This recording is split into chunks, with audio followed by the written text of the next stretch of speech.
Media మిత్రులందరికీ నమస్కారం. 2-3 రోజులుగా మన రాష్ట్రంలో ఒక ప్రధానమైన చర్చనీయాంశం ఏంటంటే జగన్మోహన్ రెడ్డి పాలనలో మీడియా మీద జరుగుతున్న దాడులు. మొన్న రాప్తాడు సభలో ఆంధ్రజ్యోతి ఫోటోగ్రాఫర్ శ్రీకృష్ణ మీద జరిగిన దాడి, నిన్న కర్నూలులో ఈనాడు కార్యాలయం మీద జరిగిన దాడి, ఇలా చెప్పుకుంటూ పోతే జగన్మోహన్ రెడ్డి అధికారంలోకి వచ్చిన మొదటి రోజు నుంచి దాదాపు ప్రతిపక్షాల కన్నా ఎక్కువ మీడియాని టార్గెట్ చేసి, మీడియాని ప్రతిపక్షాన్ని కలిపి ఏ సందర్భంలో ఏ సభలో మాట్లాడినా ఈ మీడియా సంస్థల గురించి, ఆ తర్వాత చంద్రబాబు నాయుడు గారి గురించి, తర్వాత పవన్ కళ్యాణ్ గారి గురించి మాట్లాడతాడు. చాలామందికి తెలియని విషయం ఏంటంటే అసలు ఎందుకు ఒకప్పుడు రాజశేఖర్ రెడ్డి, ఇప్పుడు ఆయన కొడుకు జగన్మోహన్ రెడ్డి ఈ మీడియా సంస్థల్ని, ప్రధానంగా ఈనాడుని ఎందుకు టార్గెట్ చేస్తారు, ఆంధ్రజ్యోతిని ఎందుకు టార్గెట్ చేస్తారు, TV5ని ఎందుకు టార్గెట్ చేస్తారు అన్నప్పుడు ఇప్పటి తరానికి తెలియాల్సిన కొన్ని వాస్తవాలు ఉన్నాయి. జగన్మోహన్ రెడ్డి కుటుంబాన్ని దాదాపు 60 సంవత్సరాల రక్త చరిత్ర. ఇప్పుడు ఒక్కోటి చెప్తాను. ఎందుకు జగన్మోహన్ రెడ్డి ఈనాడుని టార్గెట్ చేస్తాడు అంటే, రాజారెడ్డి కాలంలో కడప జిల్లా రైల్వే కోడూరు సమీపంలో మంగంపేట వెరైటీస్ గనుల విషయంలో ఆ గనుల యజమానిని మోసం చేసి, హత్య చేసి, రాజారెడ్డి ఆ గనులకి ఎలా యజమాని అయ్యాడో ప్రపంచానికి చూపించింది ఈనాడు. కాబట్టి వైఎస్ఆర్ కుటుంబం ఒక అత్యంత సాధారణ పేద కుటుంబం నుంచి ఈరోజు దేశంలోనే అత్యంత ధనవంతుడైన రాజకీయ నాయకుడిగా జగన్మోహన్ రెడ్డి ఎదగటంలో ఉన్న నేర చరిత్రని, రక్త చరిత్రని ప్రపంచానికి చూపించినందుకు ఈనాడుని టార్గెట్ చేశారు. దాదాపు 30-35 ఏళ్ల క్రితమే వెరైటీస్ గనుల్ని రాజారెడ్డి, రాజశేఖర్ రెడ్డి ఏ విధంగా దోసుకుంటున్నారో ఆంధ్రప్రదేశ్ శాసనసభ ఒక సభా సంఘం వేసి, నటరాజన్ కమిటీ వేసి, ఆ సభా సంఘం నివేదికలో రాజశేఖర్ రెడ్డి కుటుంబం వెరైటీస్ గనుల విషయంలో ఎన్ని రకాల అక్రమాలకు పాల్పడి అప్పట్లోనే 100 కోట్ల రూపాయలు అక్రమంగా సంపాదించిందో ఈనాడు పేపర్ రాసింది కాబట్టే ఈరోజు జగన్మోహన్ రెడ్డికి ఈనాడు మీద కక్ష. 2004 ఎన్నికల నాటికి హైదరాబాదులో ఉన్న ఇంటిని డెవలప్మెంట్కి ఇస్తే తప్ప ఆర్థికంగా బండి నడపలేని జగన్మోహన్ రెడ్డి లేదా రాజశేఖర్ రెడ్డి కుటుంబం ఈరోజు మరి లక్షల కోట్ల రూపాయలకి ఎట్లా యజమానులయ్యారో వాళ్ళ ఆర్థిక నేర చరిత్రని, ఆ ఆర్థిక నేర సామ్రాజ్యాన్ని విస్తరించడంలో వాళ్ళు అవలంబించిన రక్త చరిత్రని ఎప్పటికప్పుడు ఒక బాధ్యత గల పత్రిక ఈనాడు రిపోర్ట్ చేసింది. అందుకే జగన్మోహన్ రెడ్డి ఈనాడు మీద కక్ష కట్టాడు. మరి ఒక పత్రికగా ఈనాడు తన పని తాను చేస్తున్నప్పుడు ఈనాడు ఆర్థిక మూలాలను దెబ్బతీసే లక్ష్యంతో మార్గదర్శిని టార్గెట్ చేశారు. మార్గదర్శి అంటే ఒక నమ్మకం. మధ్యతరగతి కుటుంబాలకి, చిన్న చిన్న ఉద్యోగులకి నెలవారీ పొదుపు చేసుకొని పిల్లల చదువుల కోసం, ఇళ్లలో శుభకార్యాల కోసం, చిన్న చిన్న వాహనాలు కొనుక్కోవటం కోసం దాదాపు గత 4 దశాబ్దాలుగా 5 దశాబ్దాలుగా మార్గదర్శి అంటే ఒక భరోసా. మరి అలాంటి ఒక రామోజీరావు అంటే 60 సంవత్సరాల ఆర్థిక అభివృద్ధి, జగన్మోహన్ రెడ్డి కుటుంబం అంటే 60 సంవత్సరాల ఆర్థిక విధ్వంసం. అందుకే ఈనాడుని టార్గెట్ చేస్తారు. ఈరోజు సోషల్ మీడియాలో జగన్మోహన్ రెడ్డి బతుకుని ఎప్పటికప్పుడు మనం బయటపెడుతున్నాం. కానీ ఈ పని ఈనాడు లాంటి పత్రికలు 3-4 దశాబ్దాల నుంచి చేస్తున్నాయి. అందుకే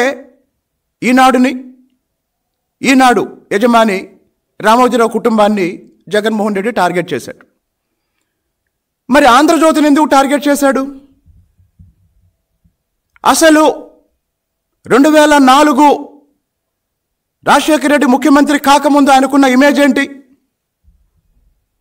తెలుగుదేశం పార్టీ చెప్పిన విషయాలు కాదు.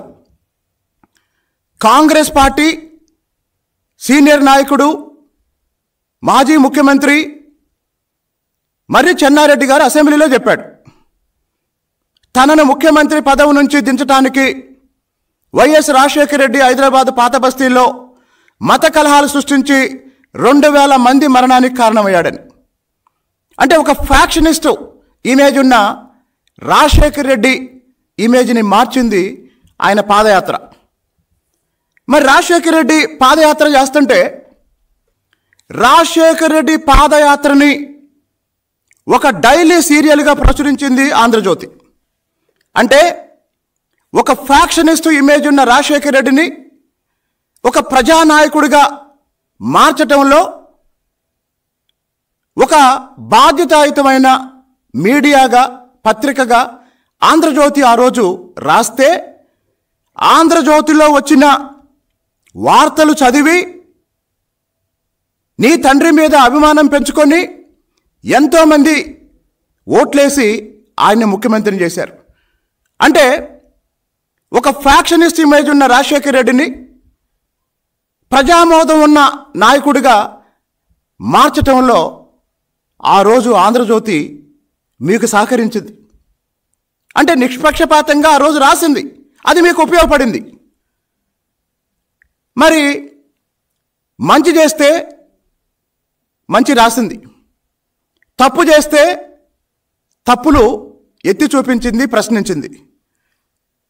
మీరు వెనకుండి ఆంధ్రజ్యోతి కార్యాలయం మీద దాడి చేసినా కూడా, దాడి చేయించినా కూడా ఒక దమ్మున్న పత్రికగా నిలబడి 4th ఎస్టేట్గా తన పాత్ర నిర్వహిస్తూ వస్తుంది తప్ప ఎక్కడ తగ్గలేదు, ఎక్కడ లొంగలేదు.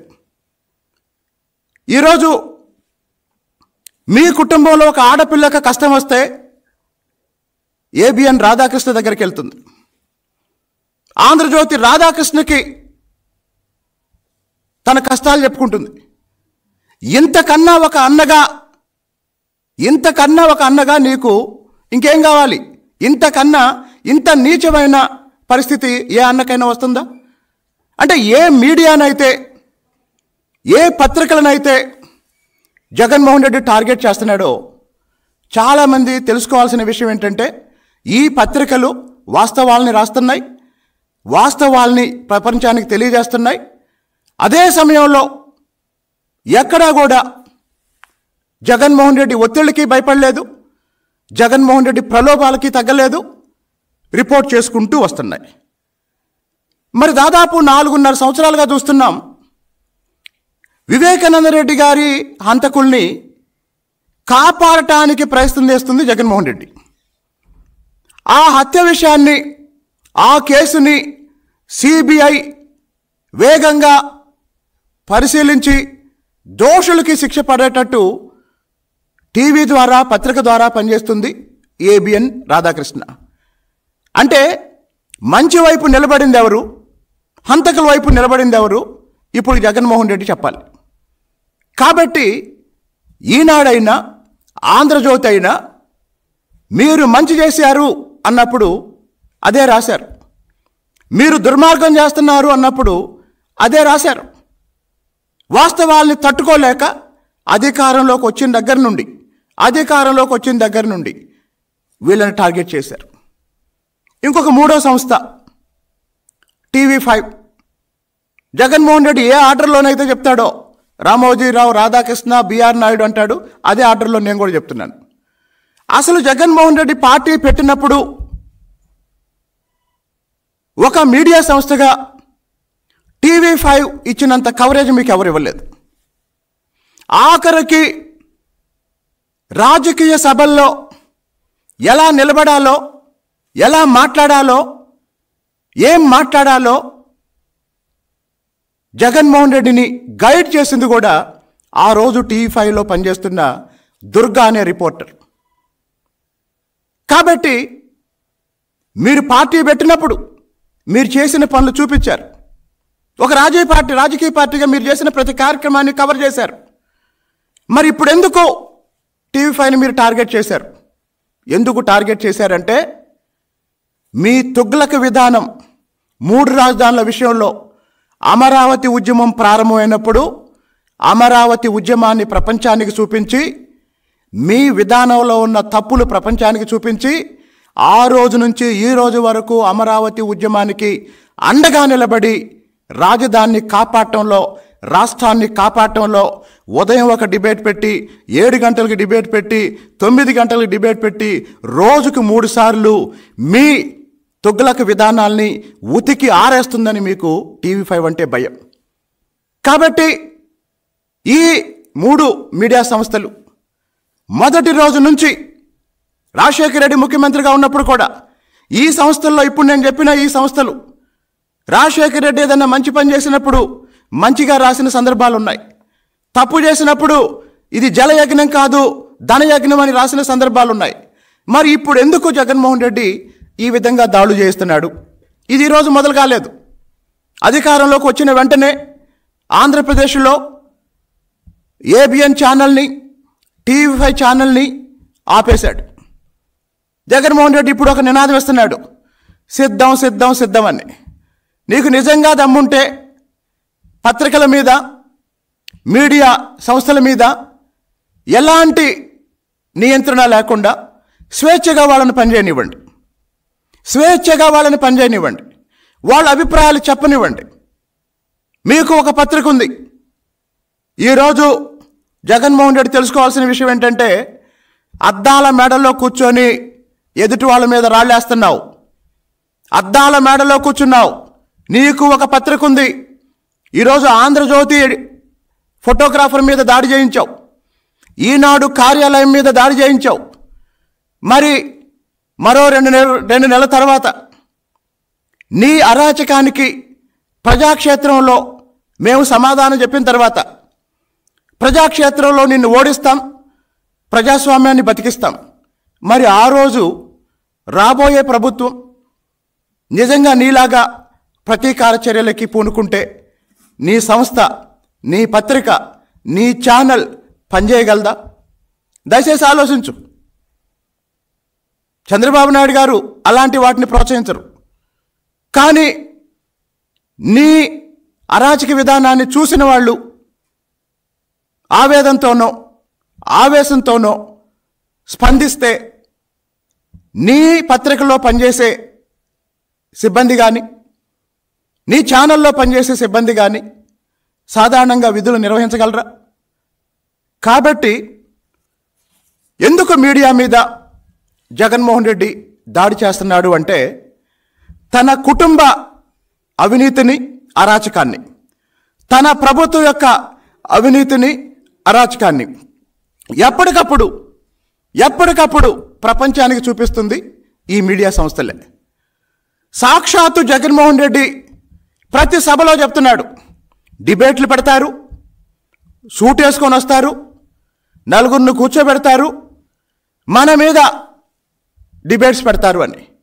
ఎస్, మీడియా ప్రభుత్వ విధానాల మీద విశ్లేషణ చేస్తుంది, చర్చలు నిర్వహిస్తుంది.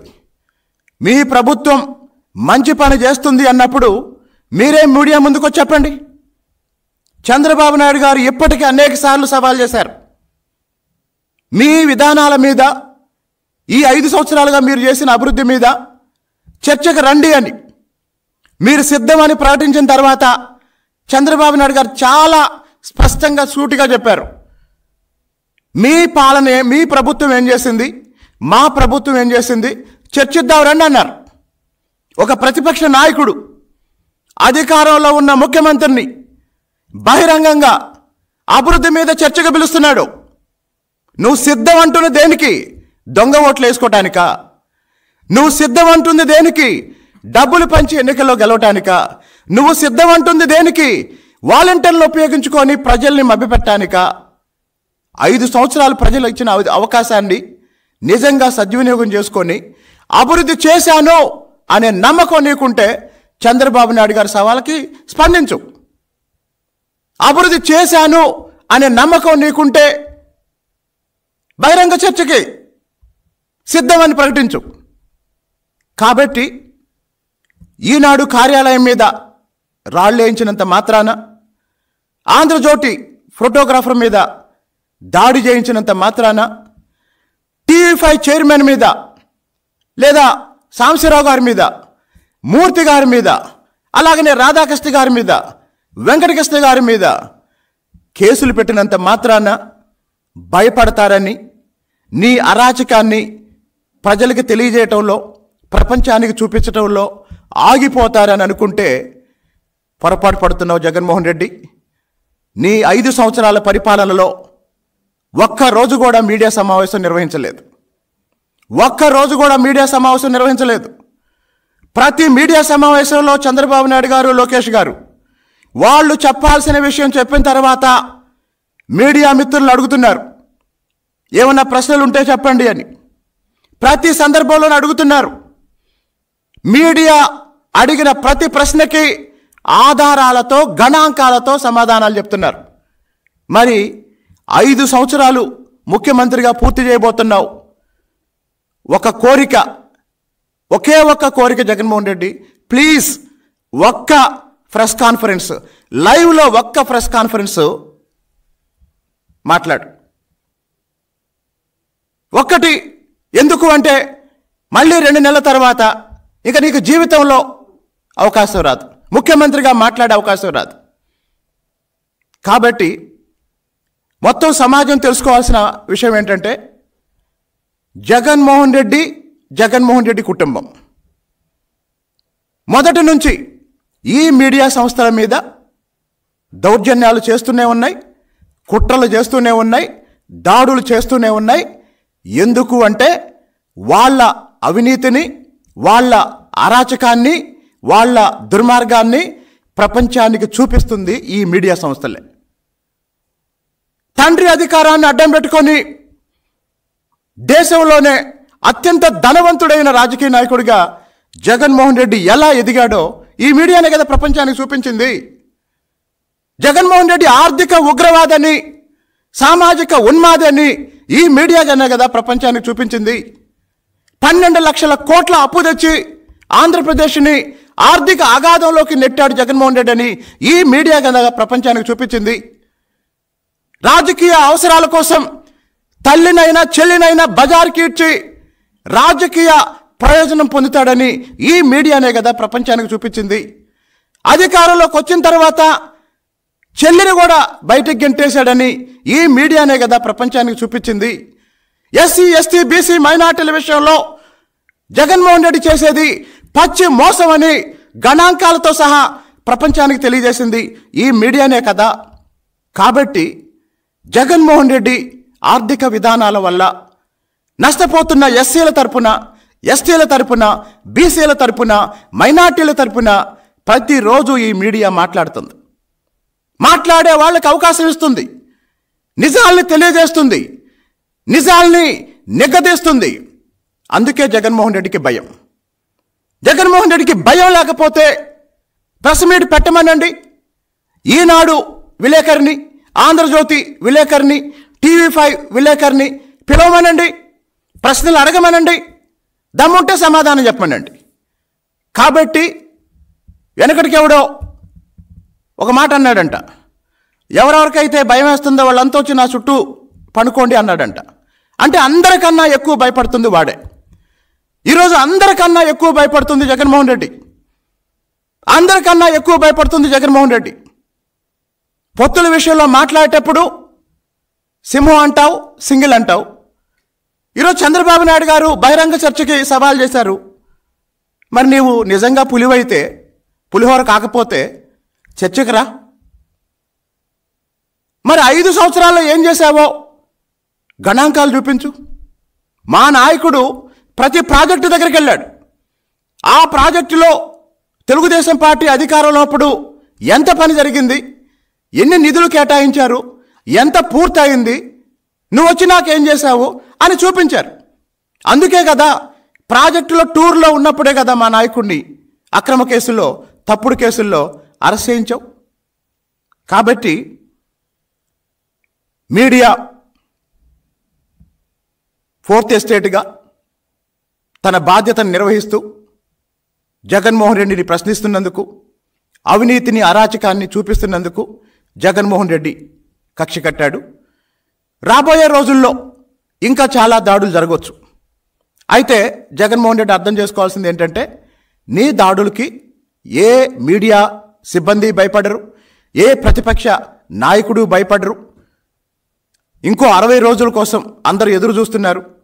ఆ 60 రోజుల తర్వాత నీ అరాచక పాలనకి ముగింపు పలిగిన తర్వాత రాబోయే తెలుగుదేశం ప్రభుత్వం పత్రికా స్వేచ్ఛను కాపాడుతుందని, ప్రజాస్వామ్యాన్ని కాపాడుతుందని, ప్రజాస్వామ్యంలో 4వ ఎస్టేట్ అయిన మీడియా స్వేచ్ఛను కాపాడుతుందని ఈ సందర్భంగా ఒకసారి తెలియజేస్తున్నాం.